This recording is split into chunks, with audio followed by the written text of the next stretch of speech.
Joseph Lyle Menendez, que era geralmente chamado pelo segundo nome, nasceu em 10 de janeiro de 1968, em Nova York, nos Estados Unidos. Ele foi o primeiro filho do casal, José Menendez e Mary Louise Anderson, a quem todos chamavam de Kit. 3 anos após o nascimento de Lyle, Kit e José tiveram seu segundo filho, Eric Galen Menendez, nascido em 27 de novembro de 1970 em Nova Jersey. Os irmãos cresceram em meio a uma vida de luxo e conforto, proporcionados pela carreira de sucesso de seu pai, um executivo de destaque na indústria do entretenimento. No entanto, a trajetória de José Menendez para alcançar essa posição privilegiada não foi nada fácil. Ele nasceu em Havana, capital de Cuba, em 6 de junho de 1944. Aos 16 anos, após a revolução liderada por Fidel Castro, José emigrou para os Estados Unidos em busca de melhores oportunidades. Sem dominar o idioma inglês, ele teve que se esforçar muito para aprender a língua, trabalhar e construir um futuro. Assim como sua mãe, ele possuía talento para a natação, o que lhe rendeu uma bolsa esportiva para cursar a Universidade de Illinois. Foi nessa universidade que José conheceu Kitty, uma estudante de último ano que aspirava a ser atriz e que já havia conquistado algumas premiações em concursos de beleza. A atração entre os dois foi imediata, e apesar da resistência dos pais de José, ele largou a faculdade aos 19 anos para se casar com Kitty, que tinha 21, determinado a começar sua própria família. Após o casamento, o casal mudou-se para Nova York, onde José retornou seus estudos para concluir o curso de contabilidade. Durante esse período, ele trabalhou em diversos empregos de meio período, como lavador de pratos em um restaurante, para sustentar a família e pagar a faculdade. Sua determinação logo rendeu frutos. Conseguiu um emprego em uma empresa de contabilidade, onde rapidamente subiu de cargo. Em menos de 3 anos, José já era presidente da companhia. Aos 35 anos de idade, ele foi promovido a vice-presidente de operações da D. Hertz Corporation, uma subsidiária da RCI. No ano seguinte, ele foi transferido para a divisão de discos da RCI Records, assumindo a posição de diretor de operações, onde contratou artistas e ajudou a expandir o catálogo de música latina. Aos olhos do público, os Menendez eram a personificação do sonho americano. Um imigrante que, com muito esforço, atingiu o sucesso, uma esposa bonita e dedicada, e 2 filhos encantadores. Naquela época, José já tinha construído uma sólida carreira empresarial e criado um império do zero, planejando um dia deixá-lo como herança para seus filhos. Kitty, que havia trabalhado como professora por um tempo, tornou-se uma dona de casa glamurosa e uma mãe em tempo integral. Com a melhoria da situação financeira, a família adquiriu uma bela mansão, avaliada em US$ 1 milhão, em Princeton, Nova Jersey, onde Lyle e Eric frequentaram um ensino fundamental e médio. No tempo livre, os irmãos praticavam esportes como natação, futebol e tênis. Sob uma rígida rotina de treinamento, especialmente no tênis, eles mostraram um grande potencial. Lyle e Eric chegaram a competir em torneios profissionais, e o estilo de vida dos dois refletia o privilégio que tinham. Frequentavam as melhores escolas, dirigiam carros novos e viajavam para diversos destinos. Porém, segundo pessoas próximas à família, José e Kitty só satisfaziam as vontades dos filhos caso eles se destacassem nos estudos e nos esportes, pois o casal queria que os filhos fossem tão bem-sucedidos quanto o pai. Com a chegada da década de 1980, José já havia se estabelecido como uma figura influente na indústria musical, contribuindo para a carreira de grandes bandas inglesas e para o sucesso do grupo porto-riquenho Menudo.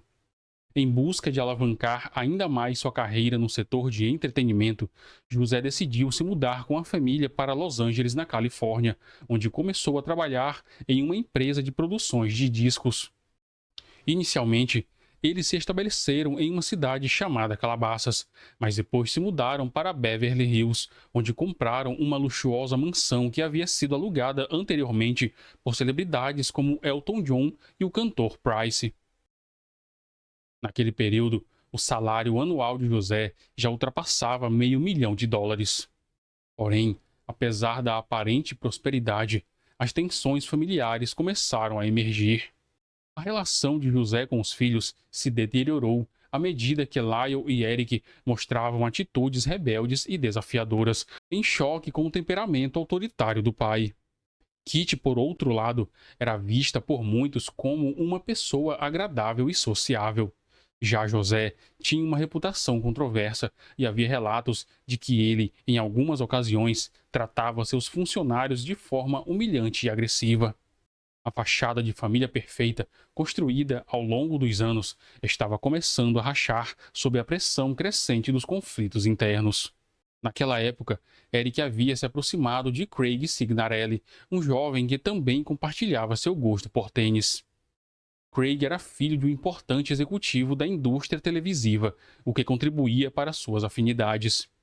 Além disso, tanto Eric quanto Craig tinham algo em comum que os uniu ainda mais. Ambos haviam sido vítimas de bullying por parte de estudantes de uma escola rival. Esse episódio culminou em uma briga na qual os dois foram violentamente agredidos, e essa experiência pareceu fortalecer ainda mais o vínculo entre eles dois. A amizade tornou-se tão próxima que os dois decidiram colaborar na criação de um roteiro teatral chamado Friends, ou Amigos. A trama da peça, sombria e perturbadora, girava em torno de um jovem que assassinava os pais para ficar com a herança. Curiosamente, essa história viria a ganhar um significado mais sombrio no futuro. No entanto, a participação de Eric na briga não foi o único episódio controverso envolvendo os irmãos Menendez. Na mesma época, os dois se envolveram em algumas atividades criminosas. Um dos principais incidentes foi o roubo a uma residência em Calabasas, seguido de uma acusação de roubo qualificado em Hidden Hills. Segundo as autoridades, Eric e Lyle Menendez furtaram cerca de $1.000 em dinheiro e joias das duas propriedades. Apesar de sua raiva pelo comportamento dos filhos, José Menendez não teve alternativa senão intervir. Conforme relatado, ele contratou advogados para defender os filhos e pagou pouco mais de $1.000 pelos danos, além de devolver os itens roubados e o dinheiro. Há informações de que, para evitar que esse problema prejudicasse a continuidade de Lyle na universidade, José teria decidido que Eric, por ser menor de idade, assumisse a culpa. Não demorou muito para que o adolescente fosse liberado por fiança, com a condição de cumprir um acompanhamento psicológico. Nesse período, Kitty foi levada para uma consulta com Jerome Uziel, um renomado psicólogo em Beverly Hills, e Eric começou a frequentar sessões de terapia com o mesmo psicólogo. Após todos esses eventos, os irmãos retornaram aos estudos. Eric voltou ao ensino médio, enquanto Lyle continuou na universidade. Aparentemente, a vida da família retornava ao normal. No entanto, o ciclo de decepções estava longe de terminar. José e Kitty tinham grandes expectativas para o futuro de seus filhos, mas tudo se desfez quando Lyle foi pego colando em uma prova. Como punição, ele foi suspenso da universidade por um ano. Profundamente desapontado, mas querendo evitar um escândalo que pudesse manchar a reputação da família, José decidiu que Lyle deveria permanecer em Princeton durante o período de suspensão, para não levantar suspeitas ou precisar dar explicações. Mesmo assim, Lyle decidiu retornar para Los Angeles e José acabou tendo que lhe dar um emprego em sua empresa. De acordo com relatos, o desempenho de Lyle foi insatisfatório. Ele logo ganhou a fama de ser apenas um filhinho de papai. Frequentemente, ele chegava atrasado ao trabalho ou nem aparecia, saindo mais cedo para jogar tênis. Além disso, demonstrava total desinteresse nas tarefas que lhe eram designadas. Em meio a essa situação, algo aconteceu que parece ter rompido de vez a relação entre pai e filho. Rumores indicam que José pagou pelo aborto da namorada de Lyle, o que o deixou profundamente abalado e revoltado. Como resultado, Lyle decidiu se mudar da casa principal para a casa de hóspedes na propriedade da família. Com o passar do tempo, o relacionamento entre José e seus dois filhos só piorava. O empresário estava cada vez mais cansado de sustentar o estilo de vida irresponsável dos jovens e pagar pelas confusões em que se envolviam. Algumas fontes sugerem que José chegou a considerar a revisão de seu testamento para retirar os filhos da herança. Nesse período, Lyle ligou para sua mãe da casa de hóspedes e eles tiveram uma discussão acalorada sobre o assunto. Há relatos de que Lyle foi desrespeitoso, chegando a usar um tom abusivo com a sua mãe. Embora aos olhos da sociedade os Menendez aparentassem ser um casal feliz e pais exemplares, contribuindo de forma altruísta para a comunidade, a realidade dentro da casa era bem diferente. Algumas fontes apontam que, além da tensão com os filhos, o relacionamento entre José e Kitty também não estava em seus melhores dias. As frequentes viagens de negócios de José e seus casos extraconjugais haviam criado um distanciamento entre o casal. Segundo amigas de Kitty, ela descobrira que José mantinha um relacionamento de 8 anos com outra mulher, além de ter várias amantes. Para lidar com a situação, Kitty começou a beber excessivamente e há relatos de que ela passou a usar substâncias. Sua instabilidade emocional a levou a tentar tirar a própria vida em mais de uma ocasião. Ainda assim, Kitty se mantinha condescendente com José, especialmente na criação dos filhos, nunca confrontando o marido ou considerando o divórcio. Ela se esforçava para manter a fachada de uma família unida e feliz, mesmo que a realidade fosse muito diferente. Contudo, uma tragédia logo traria à tona todos os segredos que estavam escondidos sob aquela aparente tranquilidade. Na noite de 20 de agosto de 1989, Lyle e Eric saíram de casa enquanto José e Kitty assistiam a um filme na sala de estar. De repente, o silêncio do bairro nobre foi interrompido por disparos, mas os vizinhos acreditaram que se tratavam de fogos de artifício e não deram muita atenção. Algumas horas depois, uma ligação angustiada chegou ao serviço de emergência de Beverly Hills. Era Lyle, o filho mais velho dos Menendez, em desespero, relatando que havia encontrado os pais atacados em casa. Chorando incontrolavelmente, Lyle mal conseguia articular palavras, tentando explicar que ele e Eric haviam chegado e encontrado seus pais gravemente feridos e possivelmente mortos. Assim que as unidades policiais e a ambulância chegaram à suntuosa mansão dos Menendez, ficou claro de que não havia mais nada que pudessem fazer. Era tarde demais para salvar Kitty e José, e a cena que se apresentava diante deles era absolutamente aterrorizante. O casal estava caído na sala principal da propriedade, cercado por uma poça de sangue. Os corpos estavam repletos de ferimentos, muitos deles concentrados na região da cabeça, deixando-os praticamente irreconhecíveis. De imediato, os policiais concluíram que os agressores provavelmente haviam usado espingardas. Considerando a posição financeira dos Menendez, os investigadores inicialmente levantaram a hipótese de que o crime tivesse sido cometido por gangues, pois o casal apresentava ferimentos nos joelhos, um detalhe que indicava o modus operandi característico das organizações criminosas daquela época. Lyle Menendez, ao relatar a descoberta dos corpos, parecia absolutamente transtornado, e sua angústia soava tão genuína que inicialmente ninguém suspeitou dos irmãos. Durante os interrogatórios, Lyle e Eric alegaram que estavam fora de casa assistindo um filme. Eles chegaram a apresentar aos detetives os ingressos do cinema como forma de comprovar seu álibi. Além disso, sugeriram que o crime poderia ter envolvimento da máfia.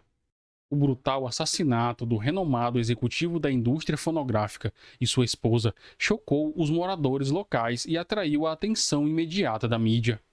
A perícia confirmou que José foi alvejado 6 vezes com uma espingarda calibre 12, enquanto Kitty sofreu 10 ferimentos à bala de uma arma similar.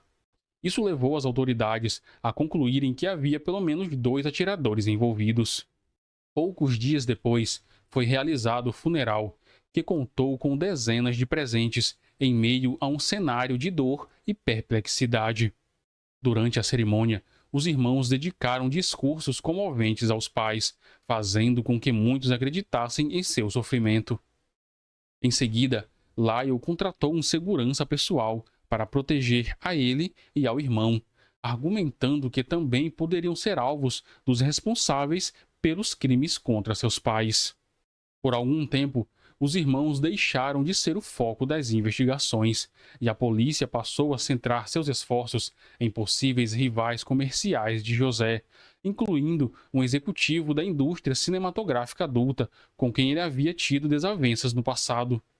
Enquanto as autoridades seguiam pistas e analisavam as conexões do empresário, buscando qualquer indício dos responsáveis, Lyle e Eric começaram a chamar a atenção por seus gastos extravagantes.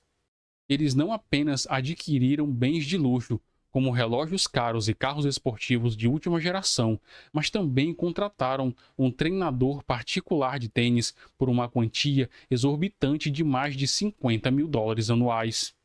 Além disso, investiram na compra de um restaurante, organizaram um show de rock e embarcaram em viagens caríssimas ao exterior para participar de torneios de tênis. No total, em apenas 6 meses após o falecimento dos pais, os dois já haviam gasto aproximadamente $700.000, comportamento que logo chamou a atenção dos investigadores. Além dos gastos suspeitos, começaram a surgir provas e testemunhos que incriminavam os irmãos. Judalon Smith, uma mulher que teve um relacionamento com Jerome Oziel, o terapeuta de Eric. Ela decidiu procurar a polícia para contar o que sabia, e suas informações foram determinantes para mudar o curso das investigações, colocando os irmãos Menendez na mira das autoridades. Judalon não apenas ofereceu provas contundentes que implicavam Lyle e Eric, como também levantou questionamentos sobre a ética do psicólogo. Segundo o relato, ela estava do lado de fora do consultório de Jerome quando ouviu Eric confessar o crime. Além disso, Judalon forneceu detalhes específicos, afirmando que as armas usadas no crime haviam sido compradas pelos irmãos em San Diego, utilizando identidades falsas. Ela ainda revelou que sabia da existência de fitas gravadas por Jerome, contendo confissões feitas por Lyle e Eric durante sessões entre 31 de outubro e 2 de novembro de 1989, além de uma gravação de 11 de dezembro do mesmo ano. De acordo com algumas fontes, foi Judalon que insistiu para que Jerome registrasse as conversas, possivelmente para usá-las como forma de se proteger, caso decidisse terminar o relacionamento com ele, embora essa informação não tenha sido oficialmente confirmada. Em março de 1990, 7 meses após o crime brutal, Lyle, então com 21 anos, foi preso, e poucos dias depois, Eric, aos 18 anos, foi detido ao retornar de um torneio de tênis no exterior. Ambos foram acusados de homicídio qualificado e conspiração para cometer homicídio. A prisão dos irmãos Menendez gerou uma grande comoção pública e o caso se tornou rapidamente um assunto de interesse nacional. Nos meses que se seguiram, a mídia se debruçou sobre cada detalhe da vida da família Menendez, buscando explicações para um ato tão violento e inesperado. Ao mesmo tempo, surgiram inúmeras especulações sobre o que poderia ter motivado dois jovens, ricos e promissores, a cometerem um crime tão bárbaro contra os próprios pais. Para os investigadores e para a promotoria, o estilo de vida extravagante que os irmãos assumiram logo após o falecimento dos pais indicava que a motivação principal para o crime teria sido a ganância. No entanto, cerca de uma semana antes do início do julgamento, no qual cada irmão seria julgado separadamente, a defesa apresentou uma estratégia que mudou completamente o rumo do processo. Os advogados admitiram que Lyle e Eric realmente tiraram a vida dos pais, mas alegaram que agiram em legítima defesa. Segundo os advogados, os irmãos haviam sofrido anos de abusos físicos, psicológicos e sexuais por parte de José, e temendo que esses abusos se intensificassem após eles ameaçarem revelar o segredo, eles decidiram agir. Lyle e Eric relataram que José abusava de Eric desde que ele tinha 12 anos até os 18 e que o incidente mais recente havia ocorrido apenas uma semana antes do crime. Além disso, Lyle também teria sofrido abusos do pai quando tinha entre 6 e 8 anos de idade.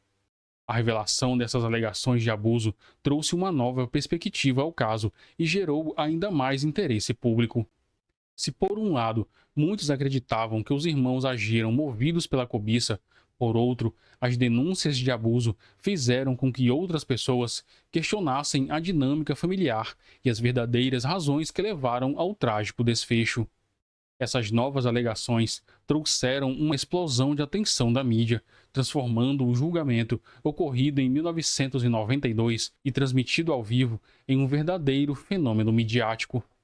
As gravações feitas por Jerome tornaram-se o centro de uma disputa feroz entre a acusação e a defesa dos irmãos, devido à violação de sigilo entre paciente e terapeuta. Após alegadas ameaças de Lyle contra o terapeuta, caso este revelasse o conteúdo das sessões, o privilégio de confidencialidade foi anulado e Jerome foi chamado como testemunha da acusação. Em uma virada inesperada, Judalon, uma figura importante no caso, testemunhou pela defesa, tentando desacreditar o depoimento de Jerome, que era a principal testemunha da acusação. Durante o julgamento, descobriu-se que Jerome tinha sido alvo de queixas de duas pacientes, uma delas Judalon, o que resultou na suspensão de sua licença como terapeuta. Ainda assim, seu testemunho foi fundamental para o caso. Jerome relatou que, devido às circunstâncias em que Eric foi levado ao seu consultório pela primeira vez, ele o fez assinar um documento abrindo mão do acordo de confidencialidade habitual, para que Jerome pudesse compartilhar informações com José e Kitty quando necessário. Não era uma prática comum, e Jerome afirmou que muitos profissionais teriam se recusado a violar a confidencialidade, mas ele não pôde fazer o mesmo, devido à insistência de José. Com isso, a defesa argumentou posteriormente que Eric não se sentia confortável para falar abertamente sobre os abusos que alegava ter sofrido nas mãos do pai. Nos 6 dias em que esteve no banco das testemunhas, Jerome teve que defender sua própria integridade e, ao mesmo tempo, acusar os irmãos. Ele afirmou que escondeu as fitas da confissão porque temia represárias de Lyle. Além disso, descreveu que Eric se mostrava perturbado, confuso e deprimido após a morte dos pais, chegando a ter pensamentos contra a própria vida. Jerome contou que Eric admitiu que eles planejaram o crime inspirados em um filme e decidiram que Kitty também deveria morrer, pois apesar do sofrimento causado por José, ela não conseguiria viver sem ele. Outra testemunha essencial foi Craig, o amigo de Eric, que afirmou que cerca de 12 dias após o tiroteio, Eric lhe confessou que o roteiro que escreveram juntos um ano antes havia se tornado realidade. Craig foi persuadido pela polícia a usar um microfone para gravar a confissão, mas a tentativa falhou, já que Eric acabou negando tudo. Embora o juiz não tenha permitido que o roteiro perturbador fosse usado como evidência no julgamento, esse detalhe permaneceu como um indicador alarmante das ideias que os irmãos tinham sobre seus pais. Além disso, a Suprema Corte da Califórnia decidiu que, embora as gravações das sessões em si fossem inadmissíveis, as fitas específicas onde os irmãos confessavam os crimes seriam aceitas como prova. Diante disso, Eric e Lyle não puderam mais se declarar inocentes, e a defesa focou seus esforços em provar que o impacto emocional dos abusos havia levado os irmãos a cometer o duplo homicídio.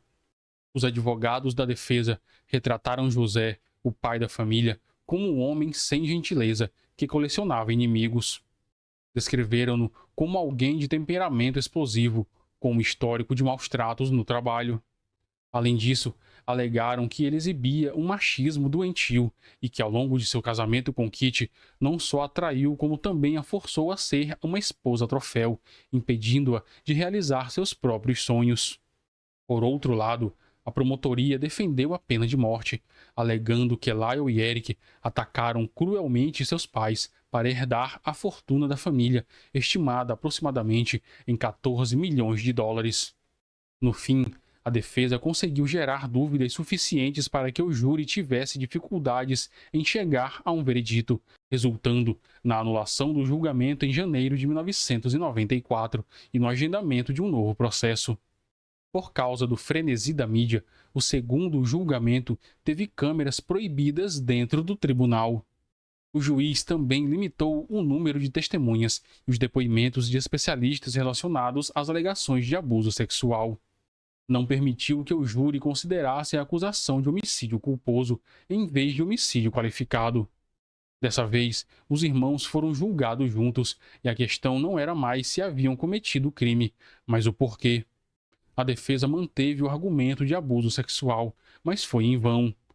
O juiz considerou Lyle e Eric Menendez culpados pelas acusações de homicídio qualificado e conspiração para cometer homicídio. Na fase de sentença, o júri rejeitou a pena de morte e recomendou prisão perpétua, considerando que os irmãos não tinham antecedentes criminais. Para chegar ao veredito, descartaram por unanimidade a tese da defesa de que eles agiram sob traumas dos abusos e pelo medo do pai, concluindo que os irmãos decidiram matar seus pais para controlar a fortuna da família. Embora tenham escapado da pena de morte, em julho de 1996, Lyle e Eric foram condenados a 2 penas consecutivas de prisão perpétua, sem direito à liberdade condicional.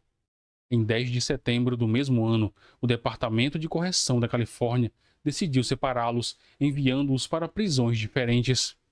Desde então, os irmãos não se viram mais pessoalmente, pois seus pedidos para serem encarcerados no mesmo local foram negados. Eles mantiveram contato apenas por cartas e, às vezes, jogavam xadrez por correspondência. Eric, inicialmente, foi levado para a prisão estadual de Folsom, na Califórnia, mas, mais tarde, foi transferido para a prisão de Pleasant Valley, também no estado. Lá, ele desempenhava a função de faxineiro e passava seu tempo livre lendo. Segundo algumas fontes, durante o período de encarceramento, ele se tornou mais religioso e se envolveu em trabalhos voluntários, auxiliando detentos que sofriam de doenças terminais e deficiências físicas. Lyle, por outro lado, foi levado para a prisão estadual de Mully Creek. Durante seu tempo lá, ele se dedicava a atividades físicas, levantando pesos e jogando basquete, e também cuidava de um lagarto que havia adotado como seu animal de estimação. Além disso, ele chegou a ocupar uma posição de liderança entre os prisioneiros, presidindo o governo interno dos detentos e liderando um grupo de apoio para vítimas de violência sexual.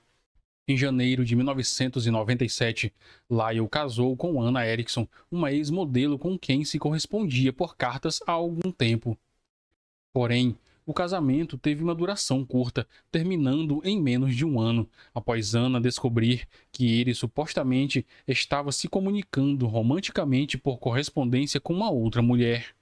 Embora os irmãos tenham persistido na tentativa de conseguir um novo julgamento, todas as solicitações de revisão do caso foram negadas.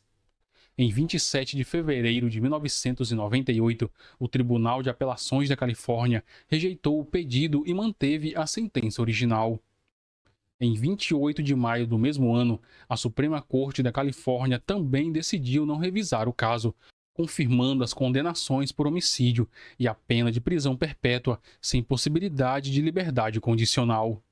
Em junho de 1999, Eric, com 28 anos, seguiu os passos do irmão e se casou com Tammy Ruth Sakona, de 37 anos, com quem já trocava cartas havia algum tempo. A cerimônia foi realizada na sala de visitas da prisão de Folsom. Embora visitas conjugais fossem proibidas para Eric, ele e sua esposa podiam se beijar e se comunicavam com frequência por telefone e por meio de cartas. Mais tarde, em novembro de 2003, Lyle, aos 35 anos, casou-se novamente, desta vez com uma mulher chamada Rebecca Sneed, uma editora de revista que tinha a mesma idade que ele. Segundo relatos, eles já mantinham contato por aproximadamente uma década antes de decidirem se casar. No entanto, apesar das mudanças em suas vidas pessoais, os irmãos não desistiram de tentar reverter suas condenações. Em 2005, o caso foi levado a um tribunal federal de apelações, que também negou um novo julgamento.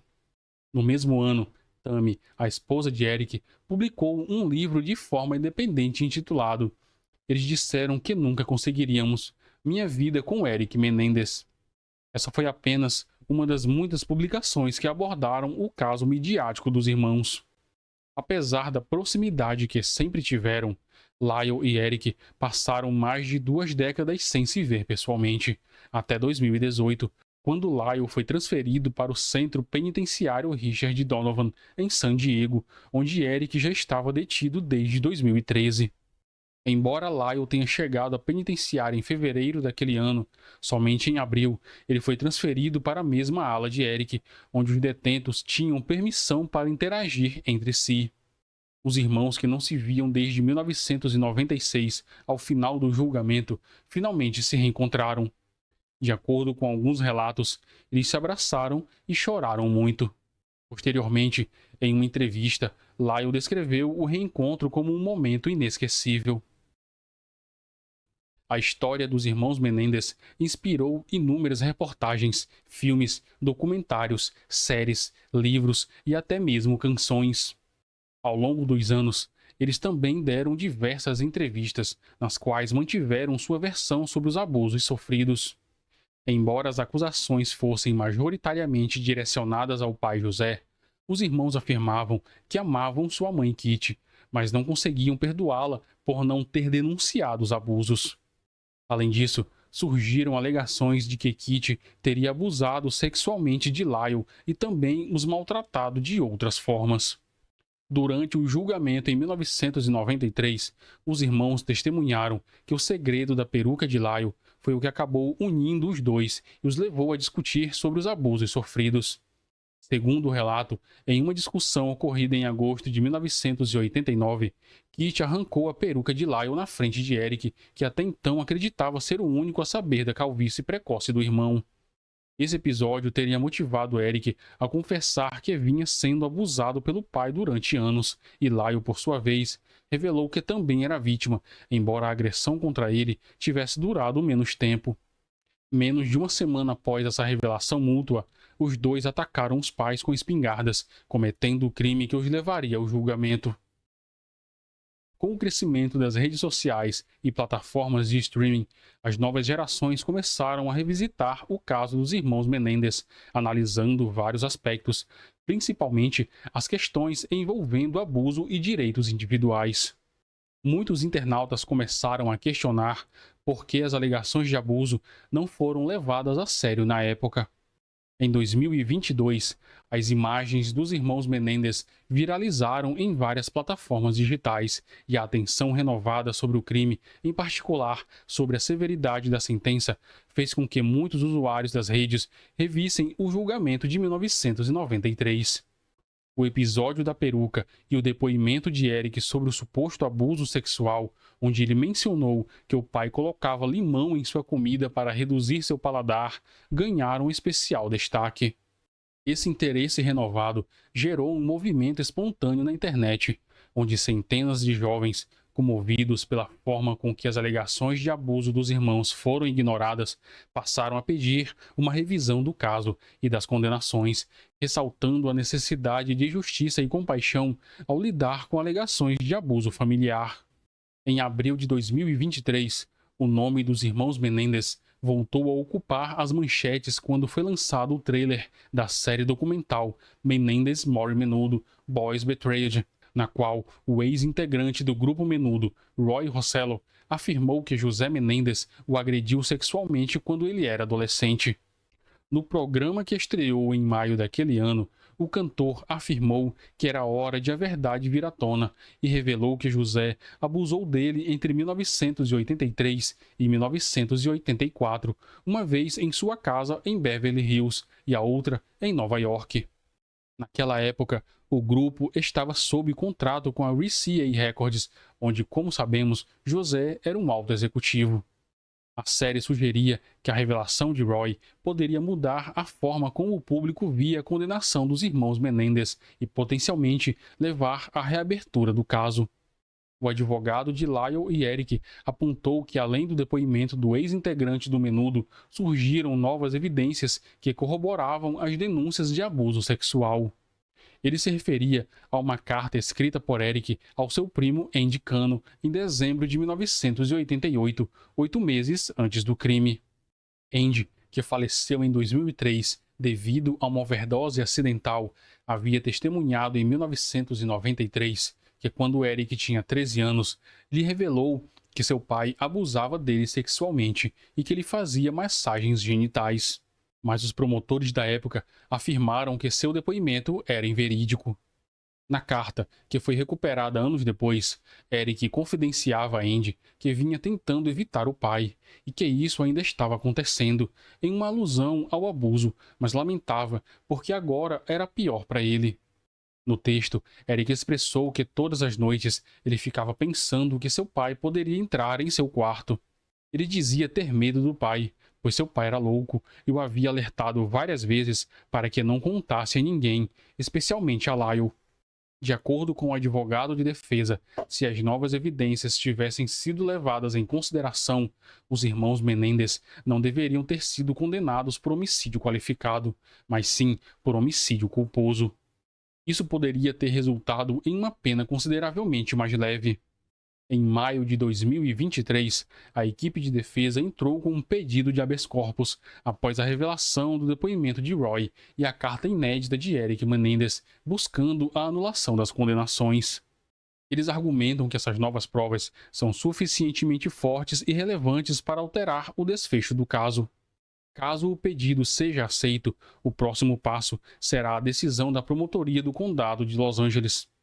Eles terão que avaliar se os irmãos Menendez serão submetidos a um novo julgamento ou não. Até o momento da conclusão do meu roteiro, não houve qualquer pronunciamento oficial sobre o caso dos irmãos Menendez. Enquanto isso, Eric e Lyle permanecem no Centro Correcional Richard Donovan, esperando por algum avanço significativo que possa reconsiderar seu caso. Graças ao comportamento exemplar e ao envolvimento em atividades de trabalho na prisão, eles permanecem em uma unidade diferenciada no Centro Penitenciário Donovan, na Califórnia, conhecida como Echo Yard. Essa unidade oferece aos detentos mais liberdade em comparação às áreas comuns da prisão, além de programas educacionais e de reabilitação.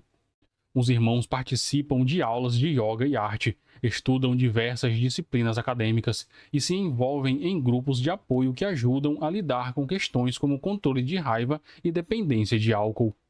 Apesar da unidade ser menos restritiva, ainda é uma prisão, e como todos os detentos, eles devem se apresentar para contagens formais. Segundo relatos, Eric e Lyle vivem em celas diferentes, que são compartilhadas com outros prisioneiros, e estas são trancadas todas as noites às 21 horas. Há informações de que Eric tem dedicado parte de seu tempo à pintura, uma atividade que tem se mostrado terapêutica para ele. Juntos, os irmãos até mesmo desenvolveram um plano para pintar um mural nas paredes de concreto que circulam o Echo Yard, trazendo um toque de criatividade e esperança para o ambiente austero da prisão. Em 2023, uma popular plataforma de streaming anunciou a produção de uma minissérie baseada na história real dos irmãos Menendez.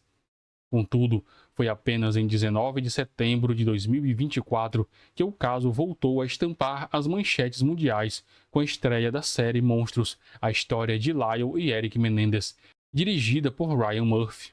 A produção rapidamente se tornou alvo de controvérsias, sendo criticada pelos próprios irmãos Menendez, que da prisão denunciaram a forma como a série distorceu os fatos e perpetrou estereótipos relacionados ao abuso infantil e à violência doméstica. Eric e Lyle expressaram publicamente sua indignação com a maneira como foram retratados. Eles acusaram a série de simplificar e exagerar certos aspectos de sua história, ao mesmo tempo em que deixava de fora informações cruciais que poderiam ajudar o público a compreender melhor os motivos que os levaram a cometer o assassinato dos pais. Os irmãos afirmaram que sofreram anos de abuso físico, emocional e sexual por parte do pai, e que as ações deles foram uma resposta desesperada a uma situação que se tornou insuportável. Eric, em uma declaração amplamente divulgada pela mídia, destacou que os abusos que sofreram não poderiam ser apagados ou trivializados e criticou a caracterização de seu irmão Lyle na série, descrevendo-a como caricatural e enraizada em ideias preconceituosas e falsas. Lyle, por sua vez, também se mostrou revoltado, afirmando que a minissérie reforça visões ultrapassadas sobre abuso sexual masculino. Ele ressaltou que ao longo das últimas décadas, a sociedade fez avanços significativos na compreensão desse tema e vê a série como um retrocesso que opta por focar mais no crime do que nas causas que levaram a ele. Embora muitas pessoas tenham elogiado a série por seu estilo dramático e pelo impacto emocional que provoca, também houve críticas dos espectadores que alegaram que a produção sexualiza indevidamente alguns aspectos do caso, que envolve parricídio e abuso sexual de menores. Além disso, alguns fãs apontaram que tanto o pôster da série quanto o trailer e alguns episódios sugerem uma relação incestuosa entre os irmãos, o que gerou ainda mais desconforto entre o público. Nas redes sociais, muitos internautas questionaram a maneira como Lyle foi retratado em comparação a Eric. Enquanto o irmão mais novo era mostrado de maneira mais simpática, Lyle foi frequentemente caracterizado como alguém superficial, focado em dinheiro e usuário de drogas, algo que não agradou a muitos fãs. Eles ressaltaram que depoimentos de familiares e amigos descreveram os irmãos de uma maneira muito diferente da que foi apresentada na série, e essa discrepância foi vista como uma escolha narrativa tendenciosa por parte dos criadores. O diretor Ryan Murphy, que também produziu a primeira temporada de Monstros, intitulada Dahmer, um canibal americano, defendeu sua decisão de dramatizar o caso dos Menendez, afirmando que a produção se baseia em fatos reais e que seu objetivo era explorar a complexidade dos crimes. A plataforma de streaming também se pronunciou, destacando a importância de apresentar diferentes perspectivas sobre um caso que continua a gerar grande interesse público. Após a estreia da série, chamou a atenção a visita da celebridade Kim Kardashian no Centro Correcional Richard Donovan, onde se reuniu com cerca de 40 detentos, incluindo Lyle e Eric. De acordo com relatos, Kim está envolvida em uma campanha sobre a reforma do sistema prisional, e durante a visita discutiu com os irmãos a iniciativa Green Space, liderada por Lyle com o apoio de Eric, que visa melhorar os espaços ao ar livre em prisões para ajudar na reabilitação dos detentos. Após toda a polêmica gerada pela série, foi anunciado que Eric e Lyle falarão pela primeira vez em décadas sobre o assassinato de seus pais, em um documentário intitulado Irmãos Menendez, que será exibida em 7 de outubro pela mesma plataforma de streaming e que dará sequência à narrativa de Monstros, a história de Lyle e Eric Menendez. No trailer divulgado em 23 de setembro de 2024, Lyle é ouvido dizendo que o mundo inteiro sabe por que eles mataram seus pais, enquanto Eric acrescenta que, embora as pessoas conheçam o que aconteceu naquela noite, há muitas coisas que nunca foram reveladas. Segundo o comunicado da plataforma, o documentário dirigido pelo argentino Alejandro Hartmann oferecerá uma nova perspectiva sobre o caso que muitos pensam conhecer apenas superficialmente. A produção contará com entrevistas em áudio com os irmãos Menendez, advogados envolvidos no julgamento, jornalistas que cobriram o caso, além de familiares e amigos dos envolvidos. E você, qual a sua opinião sobre o caso? Os irmãos Menendez mataram os pais por legítima defesa ou para ficar com a herança da família? Deixe sua opinião nos comentários. Eu fico por aqui e até o próximo vídeo.